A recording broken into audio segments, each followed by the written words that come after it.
Dans cette vidéo, je vais t'expliquer pourquoi tu dois faire des challenges dans ton business, peu importe le type de produit que tu vends, et surtout pourquoi tu ne dois pas faire de challenge dans ton business. Alors, je vais commencer par pourquoi tu ne devrais pas faire de challenge dans ton business, comme ça tu comprendras très rapidement si c'est fait pour toi ou non, et comme ça si c'est pas fait pour toi, tu peux couper la vidéo. Premièrement, tu ne dois pas faire de challenge dans ton business si tu ne veux pas créer de communauté. Tu ne veux pas créer une communauté autour de ta marque, autour de toi ou autour de ton produit. D'accord? Deuxièmement, tu ne dois pas faire de challenge si tu ne veux pas gagner plus d'argent. Voilà. Si ton business te va bien comme ça et que tu n'as pas envie de gagner plus d'argent, ne fais surtout pas de challenge. Et troisièmement, tu ne dois pas faire de challenge si tu ne veux pas donner plus de valeur à tes clients. Donc si pour toi tes clients ils te payent, tu es content et ça te va, ne fais pas de challenge. Bon, je pense que tu auras compris, il n'y a personne de sensé et de logique qui est dans cette case-là. Donc maintenant, je vais te parler de pourquoi tu dois faire des challenges. Et là, tu vas voir, on va rentrer un peu plus dans le détail et je vais t'expliquer point par point. Et chaque point, tu vas voir, qui va te donner une meilleure impression, une meilleure vision de ce que tu dois faire pour développer ton business. Alors, premièrement, c'est que tu vas créer une communauté qui est vraiment engagée avec toi. Alors, c'est lié avec le deuxième point où je dis que tu vas créer un événement, mais je vais t'expliquer ces deux points ensemble. En fait, ce qui va se passer, c'est que un challenge, à l'inverse de tout ce que tu peux trouver pour attirer des personnes à toi, donc tu dis une magnet, même du webinar, ou alors une mini formation gratuite, là tu vas créer une communauté. Et l'humain est un humain, d'accord? Il a besoin de contact. Donc là, tu vas créer un événement avec d'autres humains autour de toi pendant un moment qui est unique, et donc tu vas créer aussi des rendez-vous.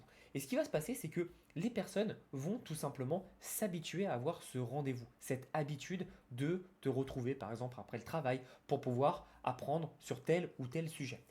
Le fait que tu vas créer une émulation, pardon, je me trompe à chaque fois, une émulation avec d'autres personnes, ça va te permettre tout simplement d'avoir un effet de groupe, un effet de masse. Et tu sais qu'il n'y a rien de plus puissant que l'entourage. Et si tu es dans un groupe où tout le monde se pousse, bah forcément, chaque personne qui est là, qui à la base était un peu réticente ou un peu euh, mou par rapport à cette situation, va se sentir poussée. Et donc forcément, il y aura beaucoup plus d'engagement. Il y aura beaucoup plus d'engagement également parce que tes événements, je recommande de demander de faire des actions pour s'engager. Donc par exemple, tu as un challenge sur la perte de poids, engage tes personnes à montrer par exemple ce qu'ils mangent le soir. Mets un engagement dans le style montrer vos exercices, etc., etc. En fait, en faisant ça, tu vas pouvoir tout simplement engager les personnes. Et tu sais que en psychologie, il n'y a rien de plus puissant que l'engagement personnel. Donc, je montre que je fais quelque chose et je me le montre à moi-même, mais surtout au travers d'une communauté. Si tu t'engages auprès d'une communauté à atteindre un objectif, je peux t'assurer que tu auras plus de chances de l'atteindre puisque tu auras une pression sociale puisque tu t'es engagé et personne n'a envie d'apparaître comme un clown. D'accord? Donc, c'est important de comprendre ça. Troisièmement, tu vas pouvoir démontrer ton autorité tellement facilement. Parce qu'en fait, ce qu'il faut savoir, c'est que comme tu vas créer ces rendez-vous sur 3 jours, 5 jours, 10 jours, on a des clients qui le font même sur 30 jours, tu vas pouvoir créer cette habitude et au fur et à mesure que les jours passent, tu vas tout simplement démontrer ton autorité. Et tu n'as pas besoin de forcer. Et ce qui est bien, c'est que ça va tout de suite te démarquer du reste de ta compétition qui, eux, sur une pub, YouTube, Facebook, Instagram, etc., se proclament directement experts. D'accord, mais quelle est leur preuve? Comment ils peuvent te montrer qu'ils sont experts? Mais toi, tu vas pouvoir montrer que tu es expert ou que tu connais un domaine. Je reviendrai après sur le syndrome de l'imposteur et que tu n'as pas besoin vraiment d'être expert. J'expliquerai ça après. Mais donc, du coup, en fait, tu vas démontrer par la preuve. Tu vas démontrer par la diffusion de tes connaissances et de ton expertise. Et c'est pour ça qu'un challenge, c'est exceptionnellement puissant pour qu'un prospect qui te découvre devienne plus facilement client, parce qu'en fait, tu n'auras même pas besoin de le convaincre que tu es un expert. Il va le voir par lui-même. Il va voir que tu maîtrises le sujet dont tu es en train de parler. Et donc ça va être super simple pour lui de comprendre que, bah oui, tu es la personne qu'il lui faut pour atteindre cet objectif. Ok? Et donc du coup, en démontrant ton expertise, tu vas vendre beaucoup plus facilement. Tu vas vendre beaucoup plus facilement parce que, en fait, si tu restes, admettons, 4, 5, 6 jours avec tes prospects qui, à la base, ne te connaissaient pas, découvrent l'univers, découvrent ta stratégie, découvrent ta façon de penser, découvrent comment tu fais.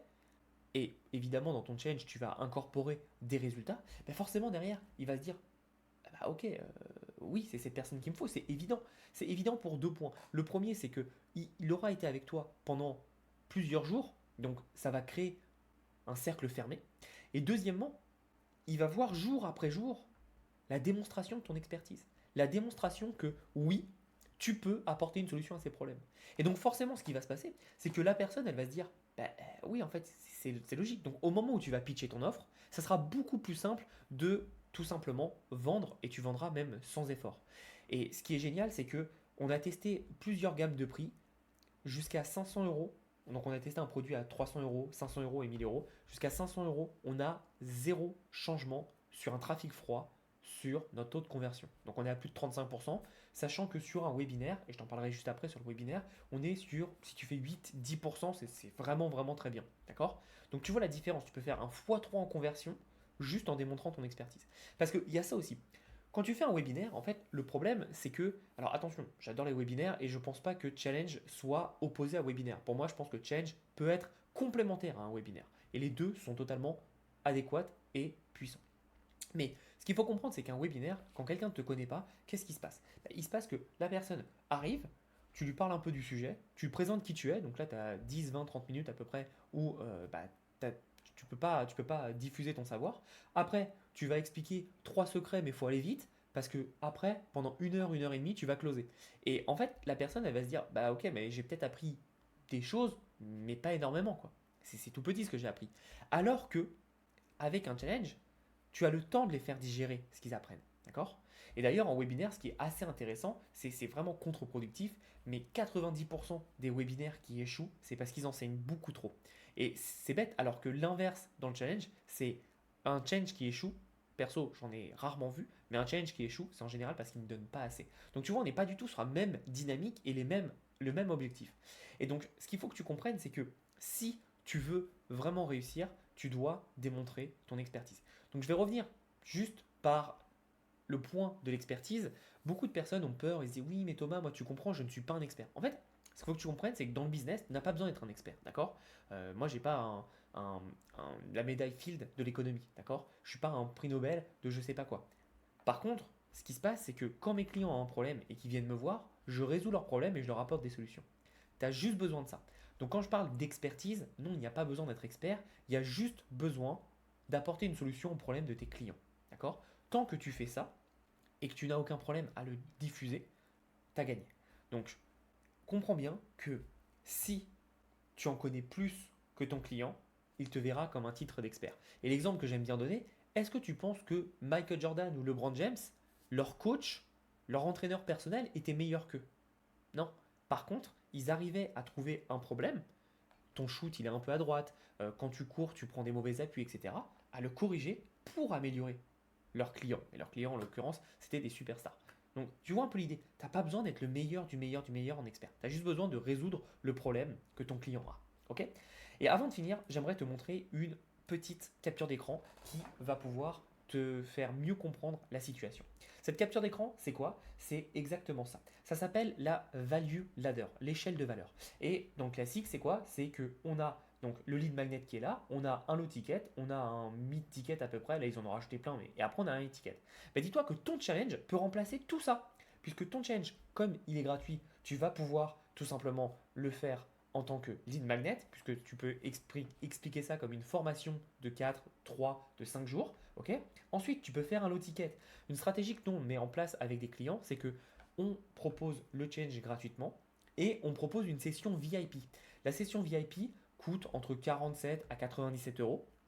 Et elle permet quoi? Elle permet tout simplement d'avoir un moment en plus avec nous-mêmes sous forme de questions-réponses. Donc c'est une heure supplémentaire sous forme de questions-réponses et ça permet tout simplement de pouvoir échanger. Mais les personnes qui ont tout simplement investi de l'argent ici sont beaucoup plus impliquées sur le reste du challenge. Mid-ticket, eh bien tu peux vendre également des mid-tickets. Je t'ai expliqué comment on a fait, mais tu peux surtout vendre des high tickets. Ce qu'on a essayé, c'est que jusqu'à 2000 euros, tu n'as même pas besoin d'appels téléphoniques. Alors évidemment, ça dépend de la thématique, ça dépend du produit, etc. Mais en fait, le challenge répond tellement à beaucoup de questions que tu peux monter jusqu'à 2000 euros sans avoir besoin d'appels téléphoniques. Donc tu vois que un challenge peut remplacer tout dans ton business et vraiment, moi je te le dis avec l'expérience, tu devrais avoir un challenge dans ton business. Ça serait le seul système que tu devrais mettre en place parce que ça permettrait de résoudre tous les points. Le lead magnet, du low ticket pour faire rentrer de l'argent et rembourser tes pubs, et surtout avoir des gens qui sont qualifiés pour suivre ton challenge, et derrière du mid ou du high ticket en fonction de ce que tu vends pour augmenter tes marges. Et je peux t'assurer que quand tu as des gens qui t'ont suivi depuis 3, 4, 5 jours et que tu présentes ton offre, tes taux de conversion ils explosent parce que tu as eu le temps en fait de les conditionner au fait que ton expertise, ton produit ou ton service peut tout simplement les aider à atteindre le niveau supérieur ou à résoudre leurs problèmes. Donc si tu veux en savoir plus sur les challenges, dis-le moi en commentaire, je ferai pas mal d'autres vidéos parce que pour moi, c'est un des systèmes de vente les plus puissants. Et pour corroborer ça, il faut savoir que tous les plus grands experts dans leur domaine sont en train de shifter du webinaire traditionnel au challenge. Alors, quand je te parle d'experts, je te parle des Américains, d'accord, donc des Russell Brunson, des Grant Cardone, etc., etc. Ils ont tous shifté sur du challenge. Pourquoi? Parce qu'ils voient que la conversion est bien meilleure et que les webinaires, c'est bien, mais le problème des webinaires, c'est que tu n'as pas le temps de démontrer ton expertise. Et c'est le point clé des challenges. Tu démontres ton expertise et donc tu vends sans même avoir besoin de vendre. Je t'expliquerai ça dans une autre vidéo. À bientôt et passe à l'action.